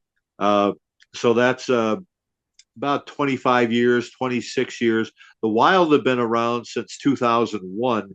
So they've been around 24 years now. So just about the same amount of time that the North Stars were around. So the North Stars certainly had more playoff success than the Wild have had. I'm looking it up right now. Yeah, 2003, New Jersey won against the Ducks. And then I remember 2008 when they went to the playoffs as well, the Wild, and they lost in the first round. I think I don't even pay that close attention nowadays, but when we were at the game on Sunday, it was just like, yeah, Wild's a good team. Like, I don't care what their rank is. I didn't even know Dallas was better than them or already clinched the playoffs. I'm just like, Wild's a good team. And they always play like a good team when I'm there. I don't know if that's a coincidence. Um, most times when I'm like rooting for a certain team and I go to their game, I see it. I see them win. Like, did you ever see like the North Stars even play in person? I did, but not in the 70s.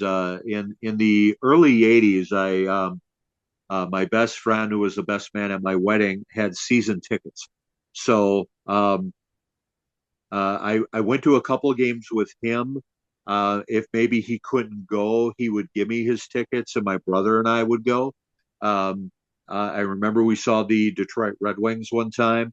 Um, we saw we saw a preseason game with the Edmonton Oilers, so I got to see Gretzky play, even though he didn't play a whole lot in that game because it was preseason. You don't want people getting hurt in preseason. Um, so yeah, I got to see a couple of games of the old North Stars. Um, Once when I worked at Target, there was an exhibition game where the North Stars played the Minnesota Gopher hockey team, and we didn't even talk about college hockey. But watching college hockey and Herb Brooks coach the Minnesota Gophers to a couple of NCAA titles, that was also exciting. Being a kid in the '70s, watching that, and I knew all the Gopher players as well. And that's something we didn't even touch on today, but that's okay because yeah, I wanted to keep the focus on the NHL. Um, but yeah, I saw North Stars play the Gophers in an exhibition game, and that wasn't even close. I think the North Stars won 15-2 or something like that. So Was that the River uh, Center that you used to go to? that would have been at the old Met Center in Bloomington. It's not there anymore. Uh, Across the parking lot from the Mall of America. So IKEA? uh, yeah, it's a little farther. It's closer to the interstate than that. So it was kind of, I don't know if that hotel is there anymore. With the water slides? No, there was no water slides in the '70s. But I meant now. um, well, no, it's still farther out than that. Again, it's closer to the interstate. Um, Across basically where the Mall of America now is, where old Metropolitan Stadium was, where the Twins and Vikings played, and then it's like the length of a football field across the parking lot closer to the interstate where the Met Center was, where the North Stars played. So if you went to a Twins game, you could see the Met Center.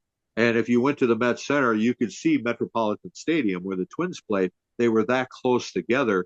And, I also went to uh, uh, the Met Center for other events too. That's where I saw Kiss for the first time in the '80s, or actually in 1979. Um, I saw Ronnie Millsap there, a country music performer, in 1981. So there were other events that I went there as well, besides seeing hockey games. You called high school hockey. I've been to high school hockey. I've seen Pee Wee hockey, college hockey, whatever the case is. But when it comes to the NHL, my listeners, go see an NHL game, like for real. Um, and I'm gonna throw this last question to you, but I'm gonna say this. I don't really watch hockey that close all season long, neither do the NBA. But when it comes to these playoff times, just pick a team. Like look at the bracket and just pick a team. Because in 2018, I don't watch basketball, but I was like, you know what? Seed number two, Toronto Raptors. I'm sick of the Golden State Warriors. Go Raptors. Red and purple, that's a cool mix. And in 2018, Raptors went all the way and won it. I could not believe it. I thought it was so cool. I watched that live. I was so happy for the Raptors winning. And then, like I said, when I lived, or that was 2019, my apologies. But in 2018, when I lived in Virginia, I saw the Capitals win. My roommates, I remember my roommate, um, Sean, was just like, he kept on saying, like, he was cursing, but he's like, I can't, like, the effing Capitals just won the Stanley Cup. And he's like out on his front porch screaming that. He's like, I can't believe I'm watching this. And like, I managed a trampoline park at the time. And so a Capitals player would come with his kid at the trampoline park. And it was just cool picking them, and then they ended up winning. Couldn't believe it. So, viewers out there, NBA playoffs and NHL playoffs are happening real soon. Just pick a team. You don't have to watch it, but just like see if they win. Just kind of invest yourself in playoffs because they're really fun. And my last question of the day to you, Bryan. Um, you kind of gave this spiel on Sunday after the game when we were celebrating your birthday. And today, happy birthday, by the way, April 8th. And I'm so glad to be talking with you on this day, talking about hockey, because I can tell how passionate you are. In 2001, the XL Energy Center opened up and they did an open house. And I remember a Foo Fighter song playing and then going to the bathroom and like they had the first time I ever saw foam hand soap and like pumping it. And you're like, yeah, that's what they clean the they clean the ice with the Zambonis. I don't know if that was true or not, but like I remember seeing people use the bathroom and then leave, not washing their hands, and then turn it around to like try the soap because there was something brand new. They didn't have that there, by the way, on Sunday. But then the first time you went to a Wild game was when I got tickets for us January 10th, 2012, correct?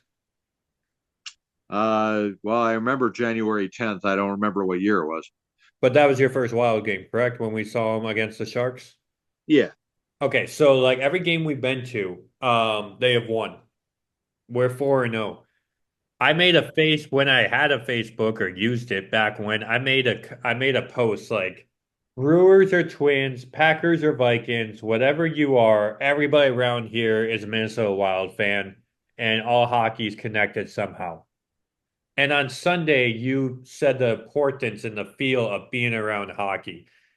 So this is my last question to you. Rather if it's like Minnesota, North Stars Wild, whatever the case is, you like baseball, you like football, but what is that different feel about being around the hockey environment and being around hockey fans, jerseys, sportsmanship? I mean, how is hockey just such a different, underrated sport in your mind? Well, part of the problem with hockey is geographical. Um, when I was growing up in the 70s, hockey was big in Minnesota because it's a cold weather sport. So people, I mean, there were no teams in Texas. There were a couple of teams in California, the Los Angeles Kings, and at that time there was something called the California Golden Seals that played in Oakland. Um, but they were the only two teams in California. There was no teams in Florida. There were no Southern teams. Period. There was something called the Atlanta Flames that came about in 1972, but they didn't last very long and wound up going to Calgary. Um, so it's kind of a geographical thing, Andrew, where over the years, yeah, there's a lot more teams in the South now. There are more teams in California. Florida has a couple of teams. Of course, Dallas is in Texas, and the Carolina Hurricane.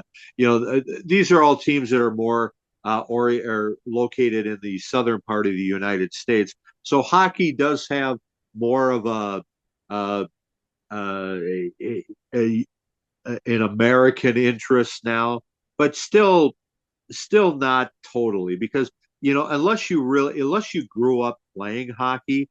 I mean, yeah, just because you're a fan of the Dallas Stars or the Tampa Bay Lightning doesn't mean that after you watch a game you go outside and start playing hockey. I mean, yeah, I mean you can't do that. I mean, there's no snow or ice outside. It's I mean if ice there might be like a local ice arena that you could go play hockey at, but who's going to do that? So, hockey in the southern half of the United States just isn't really a thing, even though there's teams in the southern half of the United States. It just doesn't. It's not like going out and playing pickup basketball. If you're if you live in Miami and you watch the Heat play, and after the game you go out with your buddies and play some pickup basketball at some sort of uh, playground. It kind of comes down to that, where football, baseball, basketball, you can do that during any time of year. Hockey, you can't, because you need ice, you need cold weather to be able to play hockey. I mean, you can play hockey in the summer with tennis balls, but it just doesn't really happen. So um, I think hockey has gotten a bad rap because of that. Because it's not a geographical thing. It certainly isn't America's sport. It's not like the NFL and or like baseball used to be. Baseball used to be America's sport in the '60s into the '70s before football took over, or even basketball. The popularity of basketball is probably equal to or maybe even better than baseball right now. So those are the main two sports for viewership and for playing is football and basketball. And even in high school, when you think about it, it's about football in the fall, basketball in the wintertime. So hockey it's a geographical thing. But if you live in the Midwest or Canada, especially, it's a different story. It's not about where the Vikings are still top dog in Minnesota, uh, and and they will be, um, but but hockey is still, it might not always be the Wild, but it could be college hockey, it could be high school hockey. I mean, there's ponds all over, frozen ponds all over Minnesota where you play hockey in the wintertime because that's what you do. That's why they call it the state of hockey here. And when we went to the game on Saturday or on Sunday, just walking, even though it was 50 degrees outside, it was a nice day. There was people wearing hockey jerseys. As we got is when we were 2 blocks away, all of a sudden you see nothing but hockey jerseys. Minnesota Wild, Minnesota North Stars. There was some Dallas Stars jersey. I even saw a New Jersey Devil jersey. I don't know why. I think I saw an Avalanche jersey. But people, they like to throw on the jersey and get into the arena. And as soon as you get inside of that, you're just bombarded with hockey history. There's jerseys hanging on the wall of every high school team in Minnesota. There were displays of college hockey jerseys, of pro jerseys. The Minnesota Wild had a different store on each level selling hockey paraphernalia. Uh, uh, I can't think of the name of the store right now. The Hockey Lodge. So it's just a different feel when you get into the arena. They're hockey people, and they're not fair weather hockey people like in baseball. You go to a Twins game, and yeah, there's a lot of people there, but maybe some people don't even really like baseball or understand baseball. They're just there because they're there to people watch and it's a nice day. Or yeah, I'm sick and tired of the NFL being the cash cow that they are when a lot of their fans aren't even football fans. It's just something to do, another party to go to. And and and for the diehard football fans, I apologize, but a lot of the NFL are just people that are jumping on the bandwagon because they want to be like everybody else. But you go to a hockey game, and the people there are there for a reason because they love hockey. It's in their blood. They played hockey, or they have a kid that plays hockey, or they've just always been a hockey fan. They're a different breed, and I just enjoy being around hockey people, and I felt that as soon as I walked into the arena, even outside the arena on Sunday. And whenever you say, "Hey, let's go to a hockey game," and especially when you pay for the tickets, I'm there, man. I'm all for it. And and and that's the best way to explain it. It's a family, it's a unity thing. I mean, we're all there for the same reason, to watch our team win. And even if there's people there from Dallas that are there to watch their team play, um, I mean, we're still respectful.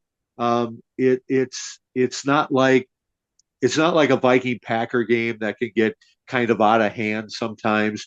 I know Packer fans that will go over to Minnesota to watch a game, and they just get harassed the whole time. It's not like that. Hockey fans are different, and they're respectful, but they all have the same goal. They're there to watch their team win, and it's intense, and it's camaraderie. But it's if you've never been to a hockey game, especially up north. I don't know what going to a hockey game in Florida is like. Andrew, you've been there. You saw Florida play Tampa Bay in an exhibition game a year ago, and then Florida wound up winning the cup last year. So, talk about karma. But it's probably way different going to a game in Minnesota than it was going to in Florida. Yeah, I actually went to a Panthers game in their stadium in Sunrise, Florida, a few years ago, a while ago. I totally forgot about that. They were playing the Wild. I showed up late, but yeah, nobody cared. Like Yeah. the Panthers weren't that good. Nobody really cared. And I guess I never even thought about that. I want to wrap up today's episode with that, but you made me think of it was always Twins, Brewers, Vikings, Packers, Timberwolves, Bucks. But there's not like this Wisconsin team. So maybe that's why it always felt fun and friendly because we all just like hockey and we'll all high five each other and we're like in line to use the bathroom and we're joking around with each other. Everybody's just, at least the XL Energy Center, everybody's just in there at that St. Paul arena just to like, I'm gonna have a good time. Like I'm not, I don't drink. I don't really get along with like people who are drunk, but when like there's a drunk person or a guy drinking at a hockey game, it's still okay because like it's like he just wants to see the Wild win, so he's just drinking and she's drinking and like and they're not like me working for the Buccaneers, people are getting drunk and then they're getting like mean because it's football. We're outside in the sun. We hate the Eagles and the Falcons. I don't know. There's just so much. I don't think I've ever met a Wild fan who or a hockey fan who their day is ruined by their team losing. I could be wrong. I could be speaking to one right now. But like I've never met somebody who's like they're devastated if their team loses. Maybe a playoff game. I don't know if you ever been to that point in your life. No, I'd like to go to a playoff game sometime. Probably won't happen this year. The Wild right now are hopefully going to make the playoffs against. If they do, they'll wind up facing Winnipeg in the first round, who's the best team in hockey right now. But that's beside the point. I mean, I've been one of the lucky ones, Andrew. I've never been, whether it's North Stars or Wild, I've never been to a game where my team has lost. Every North Star game I ever went to, they won.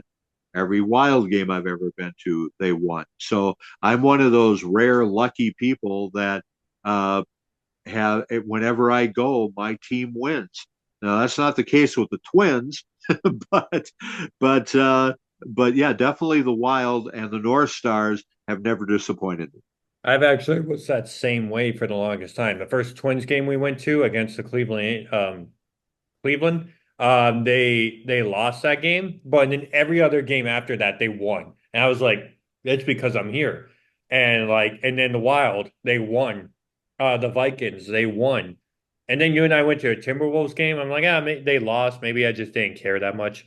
But like, if I'm at a stadium or arena and I'm really rooting for a certain team, like I went to a Dolphins game, they won, and then I went to a Vikings and Dolphins game, but the Vikings won, so I kind of was rooting for the Vikings a little bit more.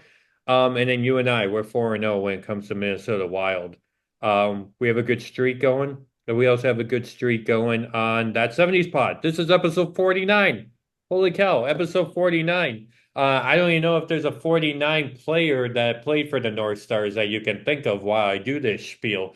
But we're at, you're shaking your head no right away. Yeah, because we're doing episode 49 here. Episode 50, I'll get back to you on that when we're recording, what date and everything, but it's going to be a good one. We're hitting a milestone as we saw Ovechkin hit the milestone.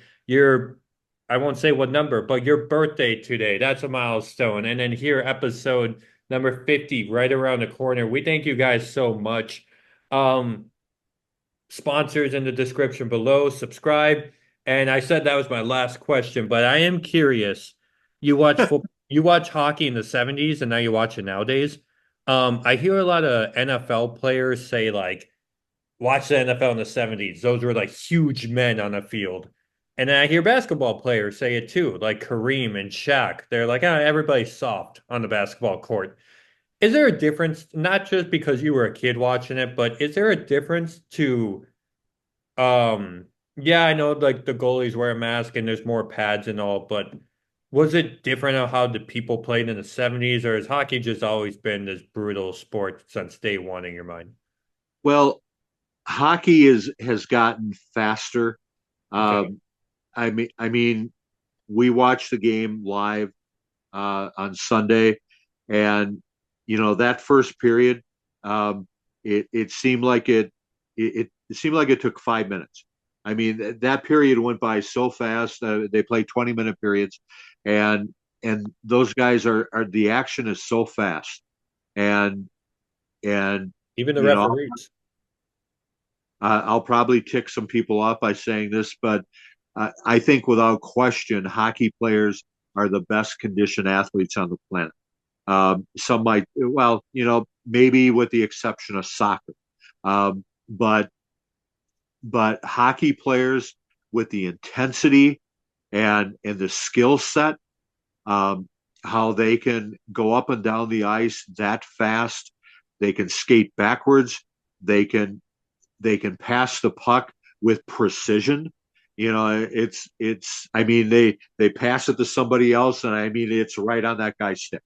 And I realize it's years of practice, and starting probably as 5 year olds, playing pee wee hockey, uh, but hockey is I know your question is it was it better in the 70s?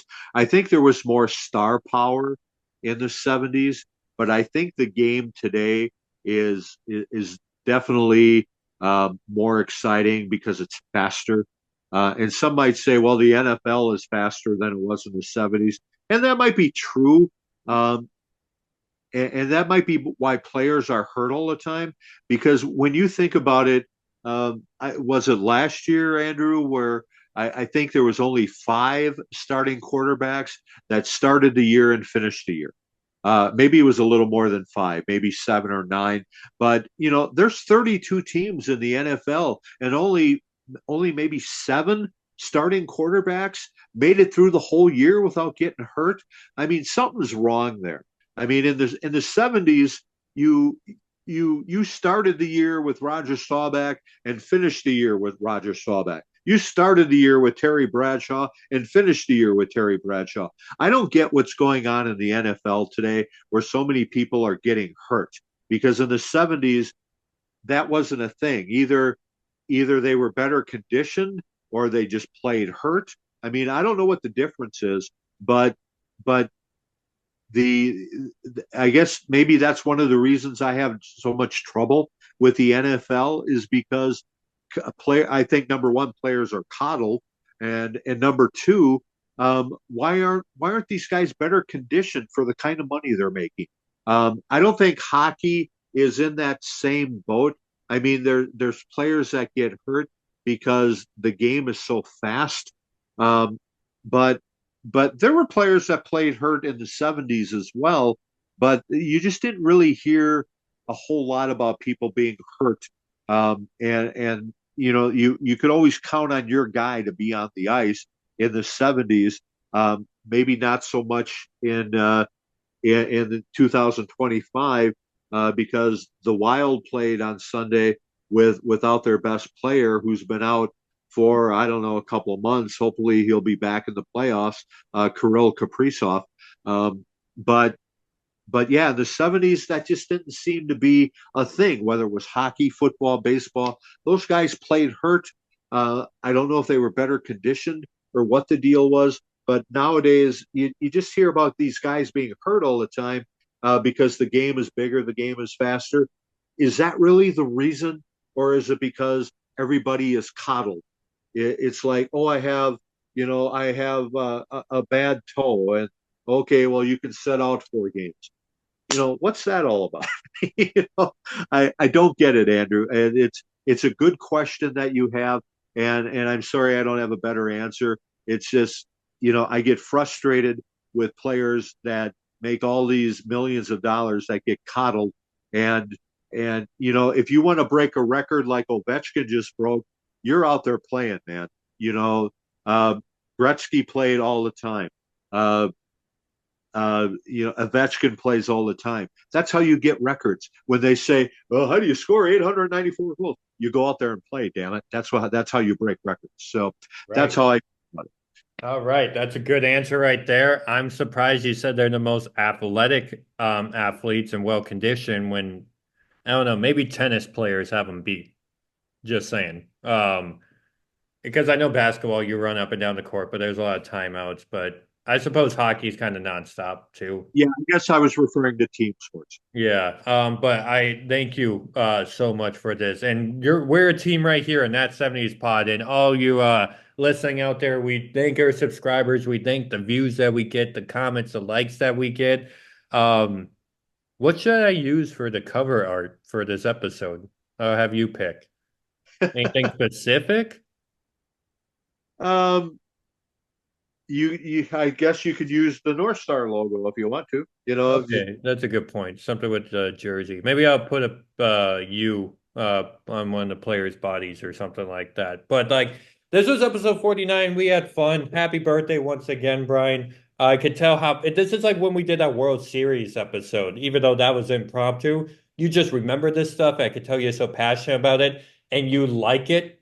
So that's why you want to talk about it so much because we want to talk about stuff that we like and that means a lot to us. And hockey obviously means a lot to you. I can't remember last time I seen you get so excited, and I did on Sunday when the Wild wins. And I watched the highlights last night on YouTube with my girlfriend of like watching that puck in overtime. I'm like, all right, it's going here, it's going there. Just pass it 90, pass it 90. And then they finally like you knew it was coming.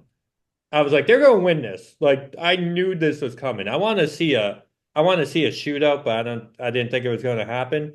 And yeah, as soon as they hit it, and then it gets tapped in by the goalie because, as you mentioned, precision hitting. They hit it right to that stick, and he just kind of slid it right in past the goalie. Dallas goalie just right away just skates right off and smacks his stick against the side because he knew they got him, and we all knew they were going to get him. It was an exciting finish, and we hope this is an exciting finish for you. Hockey is so fun. That 70s pod is so fun. We're going to have our special guest right around the corner. And thank you guys so much for listening to all 49 episodes. Even if we took a break in between, we're still here. A new topic every week. I'm signing off from Orlando. Birthday boy, take it home.